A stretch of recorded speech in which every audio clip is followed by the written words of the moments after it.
അനുഗ്രഹിക്കപ്പെട്ട നല്ല സമയത്തിനായി ഞാൻ ദൈവത്തെ സ്തുതിക്കുന്നു, സ്തോത്രം ചെയ്യുന്നു. ദൈവവചനം ശ്രവിച്ചുകൊണ്ടിരിക്കുന്ന എല്ലാ ദൈവമക്കൾക്കും വീണ്ടും വരാമെന്ന് അരുളി ചെയ്തവനായ കർത്താവായ യേശു ക്രിസ്തുവിൻ്റെ ധന്യനാമത്തിൽ ഞാൻ എൻ്റെ സ്നേഹവന്ദനം അറിയിക്കുന്നു. ഇന്നത്തെ അല്പസമയത്തെ ചിന്തയ്ക്കായി 1 സങ്കീർത്തനം 2 വാക്യം നമുക്ക് വായിക്കാം. യഹോവയുടെ ന്യായപ്രമാണത്തിൽ സന്തോഷിച്ച് അവൻ്റെ ന്യായപ്രമാണത്തെ രാപ്പകൽ ധ്യാനിക്കുന്നവൻ ഭാഗ്യവാൻ. അനുഗ്രഹിക്കപ്പെട്ട ഒരു വേദവാക്യമാണ് നാം കേട്ടത്. ദൈവവചനമാണ് മനുഷ്യാത്മാവിൻ്റെ ഭക്ഷണം. മണ്ണിൽ നിന്നും ലഭിക്കുന്ന ഭക്ഷണം മണ്ണുകൊണ്ടുള്ള മനുഷ്യ ശരീരത്തെ പുഷ്ടിപ്പെടുത്തുന്നത് പോലെ ദൈവവചനം നമ്മുടെ ആത്മാവിനെ ദൈവത്തിലുള്ള വിശ്വാസത്തിലും ദൈവത്തോടുള്ള സ്നേഹത്തിലും ദൈവത്തോടുള്ള അനുസരണത്തിലും പുഷ്ടിപ്പെടുത്തും. യേശു പറഞ്ഞു, നിങ്ങൾ തിരുവെഴുത്തുകളെയും ദൈവശക്തിയെയും അറിയായകയാൽ തെറ്റിപ്പോകുന്നു. മത്തായി എഴുതിയ സുവിശേഷം 22 അധ്യായം 29 വാക്യത്തിൽ ഇത് രേഖപ്പെടുത്തിയിരിക്കുന്നു. ദൈവഹിതം മനസ്സിലാക്കുവാൻ ചില വ്യക്തികളെങ്കിലും പാസ്റ്റർമാരുടെയും അച്ഛന്മാരുടെയും പ്രവാചകന്മാരുടെയും സേവനം ആഗ്രഹിക്കാറുണ്ട്. എന്നാൽ ബൈബിൾ ഉൽപ്പത്തി മുതൽ വെളിപ്പാട് വരെയുള്ള 66 പുസ്തകങ്ങൾ നാം തുടർച്ചയായി വായിക്കുകയും അതിൽ നാം അനുസരിക്കേണ്ട ദൈവകൽപ്പനകൾ അനുസരിക്കുകയും ചെയ്യുവാൻ തയ്യാറായാൽ ഒരു കാര്യം ഉറപ്പാണ്: നമ്മെ സ്നേഹിച്ച് നമുക്ക് വേണ്ടി തന്നെത്താൻ ഏൽപ്പിച്ചു കൊടുത്ത കർത്താവായ യേശു ക്രിസ്തുവിനെ അടുത്തറിയുവാൻ നമുക്ക് സാധിക്കും. കാരണം നിങ്ങൾ എന്നെ സ്നേഹിക്കുന്നുവെങ്കിൽ എൻ്റെ കൽപ്പനകളെ അനുസരിക്കും. എന്നാൽ ഞാൻ പിതാവിനോട് ചോദിക്കും, അവൻ സത്യത്തിൻ്റെ ആത്മാവെന്ന മറ്റൊരു കാര്യസ്ഥനെ എന്നേക്കും നിങ്ങളോടുകൂടി ഇരിക്കേണ്ടതിന് നിങ്ങൾക്ക് തരും എന്ന് യോഹന്നാൻ എഴുതിയ സുവിശേഷം 14 അധ്യായം 15-16 വാക്യങ്ങളിലും. എൻ്റെ കൽപ്പനകൾ ലഭിച്ച് പ്രമാണിക്കുന്നവൻ എന്നെ സ്നേഹിക്കുന്നവനാകുന്നു. എന്നെ സ്നേഹിക്കുന്നവൻ എൻ്റെ പിതാവ് സ്നേഹിക്കുന്നു. ഞാനും അവനെ സ്നേഹിച്ച് അവനെ എന്നെ തന്നെ വെളിപ്പെടുത്തുമെന്ന് യോഹന്നാൻ എഴുതിയ സുവിശേഷം 14 അധ്യായം 21 വാക്യത്തിലും. എന്നെ സ്നേഹിക്കുന്നവൻ എൻ്റെ വചനം പ്രമാണിക്കും. എൻ്റെ പിതാവ് അവനെ സ്നേഹിക്കും. ഞങ്ങൾ അവൻ്റെ അടുക്കൽ വന്ന് അവനോട് കൂടെ വാസം ചെയ്യും എന്ന് യോഹന്നാൻ എഴുതിയ സുവിശേഷം 14 അധ്യായം 23 വാക്യത്തിലും. പിതാവ് എൻ്റെ നാമത്തിൽ അയപ്പാനുള്ള പരിശുദ്ധാത്മാവ് എന്ന കാര്യസ്ഥൻ നിങ്ങൾക്ക് സകലവും ഉപദേശിച്ചു തരികയും ഞാൻ നിങ്ങളോട് പറഞ്ഞതൊക്കെയും നിങ്ങൾ ഓർമ്മപ്പെടുത്തുകയും ചെയ്യുമെന്ന് യോഹന്നാൻ എഴുതിയ സുവിശേഷം 14 അധ്യായം 26 വാക്യത്തിലും രേഖപ്പെടുത്തിയിരിക്കുന്നു.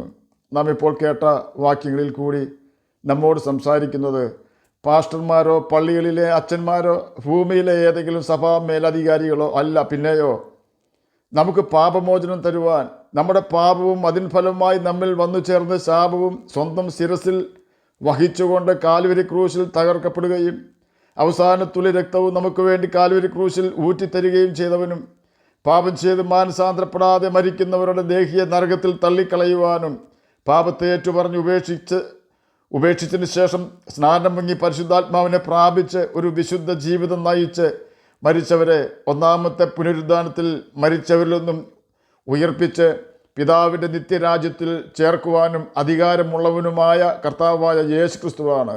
യേശു പറഞ്ഞു, സ്വർഗത്തിലും ഭൂമിയിലുമുള്ള സകല അധികാരങ്ങളും എനിക്ക് നൽകപ്പെട്ടിരിക്കുന്നു. മത്തായി എഴുതിയ സുവിശേഷം 28 അധ്യായം 18 വാക്യത്തിലാണ് ഇത് രേഖപ്പെടുത്തിയിരിക്കുന്നത്. ആകയാൽ ഈ ഭൂമിയിലെ യാതൊരു വ്യക്തിയിൽ നിന്നും ദൈവവചനം പഠിക്കുവാൻ നാം ശ്രമിക്കാതെ കർത്താവായ യേശു ക്രിസ്തുവിൻ്റെ കൽപ്പനകൾ അനുസരിക്കുവാൻ തയ്യാറായിക്കൊണ്ട് കർത്താവായ യേശു ക്രിസ്തുവിൻ്റെ ശിക്ഷയും ആകുവാൻ ഉത്സാഹിക്കണം. ദൈവവചനം പഠിക്കുവാൻ ബൈബിൾ കോളേജിലും സെമിനാരികളിലും പോകുന്നത് നല്ലതാണെങ്കിലും അവിടെ ദൈവാത്മാവിൻ്റെ ശബ്ദം കേൾക്കുവാനും ദൈവഹിതം മനസ്സിലാക്കുവാനും സാഹചര്യങ്ങൾ ഉണ്ടാകണമെന്നില്ല. എന്നാൽ യേശുവിൻ്റെ അടുക്കൽ ചെന്ന് ബൈബിൾ പഠിക്കുവാൻ തയ്യാറായാൽ അവൻ നമ്മുടെ ബുദ്ധിയെ തുറക്കും. തീർച്ച, യേശു ഉയർത്തെഴുന്നേറ്റ് ജീവനോടിരിക്കുന്നുവെന്നും ഞാൻ അവനെ കണ്ടുവെന്നും മഗ്ദലക്കാരത്തി മറിയ ശിഷ്യന്മാരോട് പറഞ്ഞപ്പോൾ ശിഷ്യന്മാർ വിശ്വസിച്ചില്ല എന്ന് മർക്കോസ് എഴുതിയ സുവിശേഷം 16 അധ്യായം 11 മുതൽ 13 വരെയുള്ള വാക്യങ്ങളിൽ 2 പ്രാവശ്യം രേഖപ്പെടുത്തിയിരിക്കുന്നു. തന്നെ ഉയർത്തെഴുന്നേറ്റവനായി കണ്ടവരുടെ വാക്ക് വിശ്വസിക്കായകയാൽ അവരുടെ അവിശ്വാസത്തെയും ഹൃദയകാഠിന്യത്തെയും ശാസിച്ചുവെന്ന് മർക്കോസ് എഴുതിയ സുവിശേഷം 16 അധ്യായം 14 വാക്യത്തിൻ്റെ അവസാന ഭാഗത്തും. തിരുവെഴുത്തുകളെ തിരിച്ചറിയേണ്ടതിന് ശിഷ്യന്മാരുടെ ബുദ്ധിയെ തുറന്നു എന്ന് ലൂക്കോസ് എഴുതിയ സുവിശേഷം 24 അധ്യായം 45 വാക്യത്തിലും രേഖപ്പെടുത്തിയിരിക്കുന്നു. തിരുവെഴുത്തുകൾ ശരിയായി വെളിപ്പെടുത്തി തരുവാൻ ഈ ഭൂമിയിലെ ആർക്കും കഴിയുകയില്ല എന്ന് ഈ വാക്യങ്ങൾ നമ്മെ പഠിപ്പിക്കുന്നുണ്ട്. യേശുവിൻ്റെ കൂടെ നടന്ന ശിഷ്യന്മാർക്ക് തിരുവെഴുത്തുകൾ തിരിച്ചറിയുവാൻ കഴിഞ്ഞില്ലെങ്കിൽ ഇന്നുള്ള മിടുക്കന്മാർക്ക് എങ്ങനെ കഴിയും? അപ്രകാരം കഴിയുമെന്ന് പറഞ്ഞാൽ അത് ബോഷ്കാണെന്ന് നാം മനസ്സിലാക്കണം. തിരുവെഴുത്തുകൾ തിരിച്ചറിയേണ്ടതിന് നമ്മുടെ ബുദ്ധിയെ തുറക്കുവാനാണ് നാം യേശുവിനോട് ഈ കാലഘട്ടത്തിൽ പ്രാർത്ഥിക്കേണ്ടത്. മറ്റുള്ളവർ ദൈവവചനം പ്രസംഗിക്കുമ്പോഴോ പഠിപ്പിക്കുമ്പോഴോ ശരിയായാണോ അവർ പഠിപ്പിക്കുന്നതും പറയുന്നതുമെന്ന് നമുക്ക് മനസ്സിലാകണമെങ്കിൽ നാം യേശുവിൻ്റെ ആത്മാവിനെ പ്രാപിച്ചവരും യേശുവിൻ്റെ ശിഷ്യത്വം സ്വീകരിച്ചവരുമായിരിക്കണം. കാരണം യേശുവിൻ്റെ ആത്മാവിൽ നിറഞ്ഞ ദൈവവചനം പഠിപ്പിക്കുന്നവർക്ക് ശരിയായി ദൈവവചനം പഠിപ്പിക്കുവാൻ കഴിയൂ. ഒന്നുകൂടി വ്യക്തമായി പറഞ്ഞാൽ, പാപം ചെയ്ത് ജീവിക്കുന്നവർ തെറ്റായ രീതിയിൽ ദൈവവചനം പഠിപ്പിക്കൂ എന്ന് സാരം. ഒരു കുരുടന് മറ്റൊരു കുരുടനെ വഴി നടത്തുവാനോ നീന്തലറിയാത്തൊരു വ്യക്തിക്ക് വെള്ളത്തിൽ മുങ്ങിത്താഴുന്ന വ്യക്തിയെ രക്ഷിക്കുവാനോ കഴിയാത്തതുപോലെ ദൈവവചനം ശരിയായി പഠിപ്പിക്കുന്നത് ശരിയാവണ്ണം ഗ്രഹിക്കുന്നതിനും വചനം പഠിപ്പിക്കുന്ന വ്യക്തിയും രണ്ടുപേരും പാപത്തിൽ നിന്നും മോചനം ലഭിച്ച് ദൈവാത്മാവിനെ പ്രാപിച്ചവർ ആയിരിക്കണം. ദൈവഹിതം എന്താണെന്ന് മനസ്സിലാക്കുവാൻ നാം മാനസാന്തരപ്പെടണം, അഥവാ മനസ്സ് പുതുക്കി രൂപാന്തരപ്പെടണമെന്ന് റോമർക്ക് എഴുതിയ ലേഖനം 12-ാം അധ്യായം 2-ാം വാക്യത്തിൽ രേഖപ്പെടുത്തിയിരിക്കുന്നു. ഈ ലോകത്തിന് അനുരൂപരാകാതെ നന്മയും പ്രസാദവും പൂർണ്ണതയുമുള്ള ദൈവഹിതം ഇന്നതെന്ന് തിരിച്ചറിയേണ്ടതിന് മനസ്സ് പുതുക്കി രൂപാന്തരപ്പെടുവിൻ. റോമർക്ക് എഴുതിയ ലേഖനം 12-ാം അധ്യായം 2-ാം വാക്യമാണ് നാം കേട്ടത്. പാരമ്പര്യത്തെക്കുറിച്ച് കർത്താവായ യേശു ക്രിസ്തു പഠിപ്പിച്ചിരിക്കുന്നത് നമുക്ക് സുവിശേഷങ്ങളിൽ കാണുവാൻ കഴിയും. സമ്പ്രദായം അഥവാ ട്രഡീഷൻ എന്നാണ് പാരമ്പര്യത്തിന് പറയുന്ന മറ്റ് പേരുകൾ. ആ യാഥാർത്ഥ്യം നാം മനസ്സിലാക്കണം. യിരെമ്യാ പ്രവചനം 8-ാം അധ്യായം 8-ാം വാക്യത്തിൽ, ഞങ്ങൾ ജ്ഞാനികൾ, യഹോവയുടെ ന്യായപ്രമാണം ഞങ്ങളുടെ പക്കലുണ്ടെന്ന് നിങ്ങൾ പറയുന്നത് എങ്ങനെ? ശാസ്ത്രിമാരുടെ കള്ള എഴുത്തുകോൽ അതിനെ വ്യാജമാക്കി തീർത്തിരിക്കുന്നുവെന്ന് രേഖപ്പെടുത്തിയിരിക്കുന്നു. പാരമ്പര്യമാണ് ബൈബിളിനേക്കാൾ ശ്രേഷ്ഠമായ പുസ്തകമെന്നും പാരമ്പര്യം ദൈവമാണ് സഭയ്ക്ക് തന്നതെന്നും തെറ്റായൊരു പഠിപ്പിക്കലുണ്ട്. യിരെമ്യാ പ്രവചനം 8-ാം അധ്യായം 8-ാം വാക്യത്തിൽ നാം കേട്ട ന്യായപ്രമാണത്തെ ദുർബലപ്പെടുത്തിക്കൊണ്ട് ശാസ്ത്രിമാരുടെ കള്ള എഴുത്തുകോൽ നിർമ്മിച്ചുണ്ടാക്കിയ പുസ്തകത്തിനെയാണ് പഴയ നിയമകാലത്തെ പാരമ്പര്യമെന്ന് പറയുന്നത്.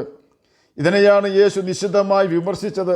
നിങ്ങളുടെ സമ്പ്രദായത്താൽ അഥവാ നിങ്ങളുടെ പാരമ്പര്യം കൊണ്ട് നിങ്ങൾ ദൈവത്തിൻ്റെ കൽപ്പനകളെ ദുർബലപ്പെടുത്തിയിരിക്കുന്നുവെന്നാണ് യേശു മത്തായി എഴുതിയ സുവിശേഷം 5-ാം അധ്യായം 21-ഉം 22-ഉം വാക്യങ്ങളിൽ കൂടി നമ്മെ പഠിപ്പിക്കുന്നത്. എന്നാൽ ന്യായപ്രമാണത്തെ അഥവാ ബൈബിളിനെ ദുർബലപ്പെടുത്തി ഉണ്ടാക്കിയിരിക്കുന്ന പാരമ്പര്യത്തെയല്ല, ബൈബിളിനെ അഥവാ ന്യായപ്രമാണമായ ദൈവവചനത്തെയാണ് സ്വർഗത്തിൽ എന്നേക്ക് സ്ഥിരമാക്കിയിരിക്കുന്നതെന്ന് 119-ാം സങ്കീർത്തനം 89-ാം വാക്യത്തിൽ രേഖപ്പെടുത്തിയിരിക്കുന്നു. വെളിപ്പാട് പുസ്തകം 19-ാം അധ്യായം 13-ാം വാക്യത്തിൻ്റെ അവസാന ഭാഗത്ത് അവന് ദൈവവചനം എന്ന് പേർ പറയുന്നുവെന്ന് രേഖപ്പെടുത്തിയിരിക്കുന്നു. ഈ ദൈവവചനം നമ്മുടെ കർത്താവായ യേശു ക്രിസ്തുവിൻ്റെ മറ്റൊരു പേരാണ്.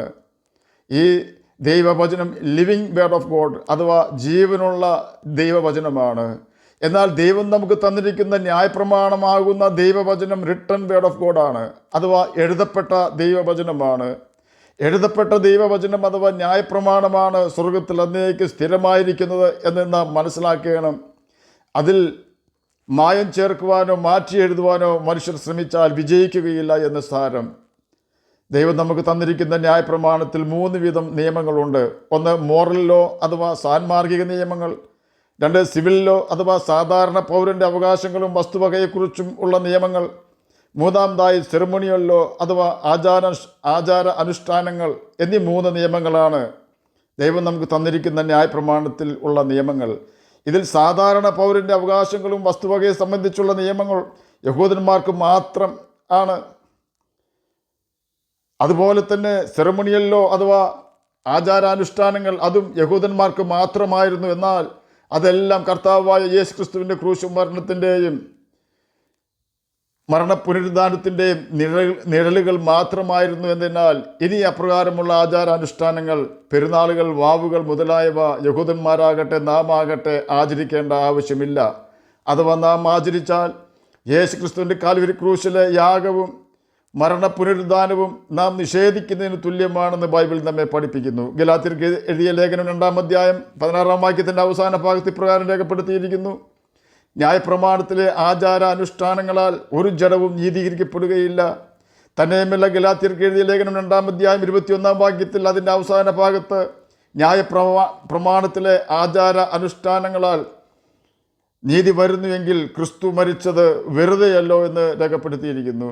എബ്രായർക്കെഴുതിയ ലേഖനം 7-12 പൗരോഹിത്യം മാറിപ്പോകുന്ന പക്ഷം ന്യായപ്രമാണത്തിനും കൂടെ മാറ്റം വരുവാൻ ആവശ്യമെന്ന് പൗലോസ് എഴുതിയത് ന്യായപ്രമാണത്തിലെ സെറിമണിയൽ ലോ അഥവാ ആചാര അനുഷ്ഠാനങ്ങളായ നിയമം മാറിപ്പോകാൻ ആവശ്യമെന്നാണ്. കർത്താവായ യേശു ക്രിസ്തു പറഞ്ഞു, ഞാൻ ന്യായപ്രമാണത്തെയോ പ്രവാചകന്മാരെ നീക്കുവാനല്ല നിവർത്തിപ്പാനത്രേ വന്നത്. ഇവിടെ യേശു പ്രസ്താവിച്ച ന്യായപ്രമാണത്തിലെ മോറൽ ലോ അഥവാ സാൻമാർഗിക നിയമത്തെക്കുറിച്ചാണ്. ആ നിയമം യഹൂദന്മാർക്ക് മാത്രമല്ല, സകല മനുഷ്യർക്കും വേണ്ടിയുള്ള നിയമമാണ്. സകല മനുഷ്യരും അനുസരിക്കേണ്ടത് അത്യാവശ്യമാണ്. അതിൽ മാറ്റം വരുത്തുവാൻ സാത്താനോ മനുഷ്യർക്കോ ഒരിക്കലും കഴിയുകയില്ല.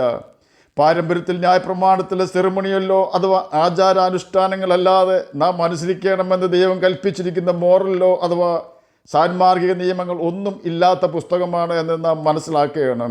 നാം ആഘോഷിക്കേണ്ട ആഘോഷങ്ങളെക്കുറിച്ചും ആചാരങ്ങളെക്കുറിച്ചും വിശദീകരിച്ചിരിക്കുന്ന മനുഷ്യനിർമ്മിത പുസ്തകമാണ് പാരമ്പര്യം. ഈ പുസ്തകം നമ്മെ ദൈവത്തിൻ്റെ സാൻമാർഗിക നിയമത്തിൽ നിന്നും അകറ്റിക്കളയുന്നു എന്ന യാഥാർത്ഥ്യം തിരിച്ചറിയേണ്ടതാകുന്നു.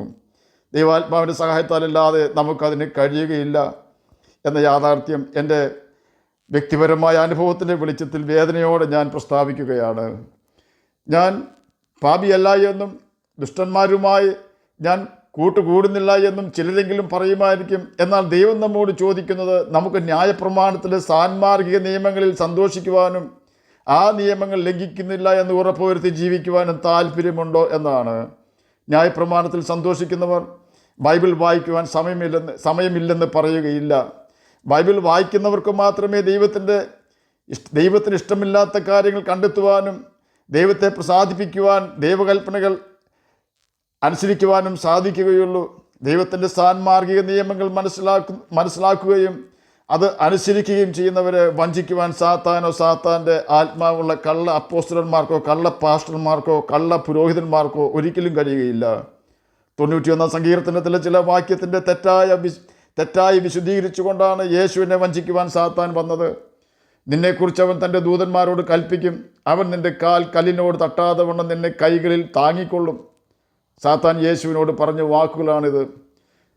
ഒറ്റ കേൾവിയിൽ സാത്താൻ പറഞ്ഞത് ശരിയാണെന്ന് നമുക്ക് തോന്നും. ഓർക്കുക, സാത്താൻ പറഞ്ഞതിൽ മുഴുവൻ വാക്യവും ഇല്ല. കാരണം നിന്നെക്കുറിച്ച് ദൂതന്മാരോട് കൽപ്പിക്കുമെന്നത് മുകളിൽ നിന്നും താഴേക്ക് ചാടുന്നവരെക്കുറിച്ചല്ല, പിന്നെയോ ദൈവം അനുവദിച്ചിരിക്കുന്ന ജീവിത പാതകളിൽ കൂടി നടക്കുന്നവരെക്കുറിച്ചാണ്.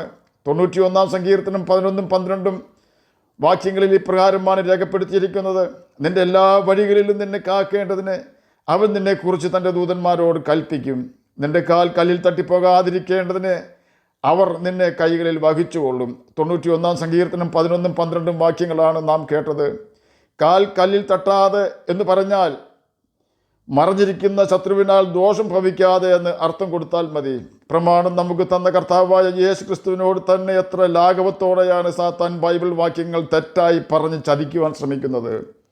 ഓർക്കുക, സാത്താൻ്റെ ആത്മാവിൽ നിന്ന് അനേക കള്ള പാസ്റ്റർമാരും കള്ള പുരോഹിതന്മാരും കള്ള അപ്പോസ്തലന്മാരും ബൈബിൾ പ്രസംഗിക്കുവാൻ ഇറങ്ങിയിട്ടുണ്ട്. അവരുടെ പ്രസംഗങ്ങളിൽ നാം മുമ്പ് കേട്ട ന്യായപ്രമാണത്തിലെ മോറൽ ലോ അഥവാ സാൻമാർഗിക നിയമങ്ങൾ അനുസരിക്കേണ്ടതിനുള്ള ഉപദേശമുണ്ടോ എന്ന് നോക്കി മാത്രമേ പ്രസംഗം കേൾക്കാവൂ. നാം വഞ്ചിക്കപ്പെടാതിരിക്കുവാൻ ഏറ്റവും നല്ല മാർഗം നല്ല ടീച്ചറായ കർത്താവായ യേശു ക്രിസ്തുവിനോട് സംശയം ചോദിക്കുവാൻ തയ്യാറാവുക എന്നതാണ്.